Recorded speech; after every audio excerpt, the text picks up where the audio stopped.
काजी साहब जा रहे हैं और उसी टाइम पे मियाँ साहब भी बाहर जा रहे हैं। जाहिर है पहले आईनी तरमीम और अहम मामलात थे और मियाँ साहब ने भी बाहर जाना था। जाहिर है वो लीडर हैं, कई हवाले से उनकी ज़ाती मसरूफियात दिखी भी हैं और ज़ाहिर है मुल्क के लिए भी वो मुख्तलिफ उन्होंने लोगों से मुलाकातें करनी होती हैं।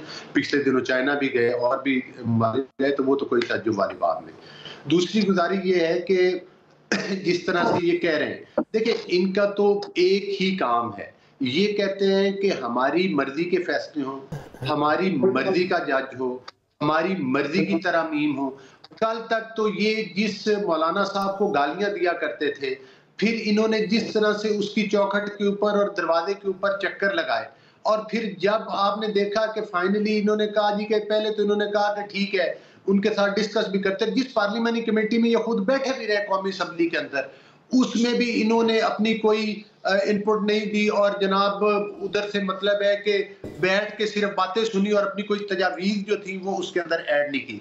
इसका मतलब ये है कि ये सिर्फ और सिर्फ उन जजेस को और उन चीजों को प्रमोट करना चाहते हैं जो इनके हक में फैसले दे। जावेद हाशमी साहब ने कहा था कि इन्होंने कहा कि हमारी बात हो गई है और जनाब हमारे फैसले जो है अदालतों के जरिए नवाज शरीफ को फारिग कर दिया जाएगा और ये कुछ हो जाएगा। ये नविश्ता दीवार है, ये माली करीब की बातें हैं, ये ज्यादा दूर की बातें नहीं है। जब बानी पीटीआई कहते थे कि मेरे बंदे तो भेजे जाते हैं, आज ये कहते हैं कि जनाब आए वोट को इज्जत दो के लिए जो है वो बानी पीटीआई के साथ बैठ जाए। भाई वो वोट को इज्जत दो नहीं, वो तो इक्तदार को इज्जत दोकर आ गए लाभ रहे। इन आईनी तरमीम के बाद इस फाशिज्म को मैं समझता हूं कि जरूर रुकावट अब बनी है। अब मुल्क कम अज कम सीधे धारे की तरफ उम्मीद है कि कुछ कदम इंशाल्लाह चल पड़ेगा और हालात चलिए ठीक हो गया।